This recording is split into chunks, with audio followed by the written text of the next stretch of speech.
Justin Trudeau ન આપી શક્યા ખાલિસ્તાનીઓથી સુરક્ષાનો ભરોસો, કેનેડામાં અનેક કેમ્પ રદ કરી શકે છે ભારત અને કેનેડા વચ્ચેના સંબંધો દિવસે ને દિવસે બગડી રહ્યા છે. આ ક્રમમાં ટોરન્ટોમાં ભારતીય કોન્સ્યુલેટ જનરલે તેના કેટલાક સુનિશ્ચિત કોન્સ્યુલર કેમ્પસ રદ કર્યા છે. તેની પાછળનું કારણ કેનેડા દ્વારા પૂરતી સુરક્ષા ન આપવાનું કહેવામાં આવ્યું છે. ભારતીય દૂતાવાસે આ અંગે જણાવ્યું હતું કે સુરક્ષા એજન્સીઓએ સમુદાય શિબિરના આયોજકોને ન્યૂનતમ સુરક્ષા આપવામાં અસમર્થતા દર્શાવી છે, જેના કારણે અમારા કાર્યક્રમો રદ કરવા પડ્યા છે.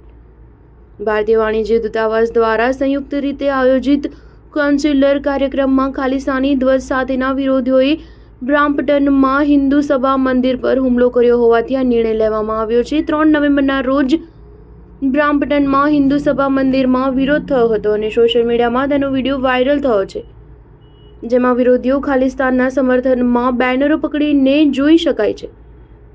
વિરોધીઓએ લોકો પર હુમલો કર્યો અને કોન્સ્યુલેટની કામગીરીમાં વિક્ષેપ પાડ્યો. સોશિયલ મીડિયા પ્લેટફોર્મ પર એક નિવેદનમાં વડાપ્રધાન મોદીએ હિન્દુ મંદિર પરિષદમાં હિન્દુઓ વિરુદ્ધ ખાલિસ્તાન તરફી કટ્ટરપંથીઓની હિંસાની નિંદા કરી હતી.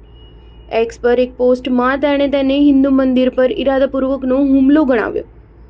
ઓટાવામાં ભારતના હાઈ કમિશને જણાવ્યું હતું કે અનેક અવરોધો છતાં 1000થી વધુ જીવન પ્રમાણપત્રો જારી કરવામાં આવ્યા છે. જો કે હાઈ કમિશને કહ્યું કે ભવિષ્યમાં આવા કેમ્પનું આયોજન કેનેડિયન સત્તાવાળાઓ દ્વારા કરવામાં આવેલી સુરક્ષા વ્યવસ્થા પર નિર્ભર રહેશે. જ્યારે પરિસ્થિતિ અશક્ય હશે ત્યારે વૈકલ્પિક વ્યવસ્થા કરવામાં આવશે.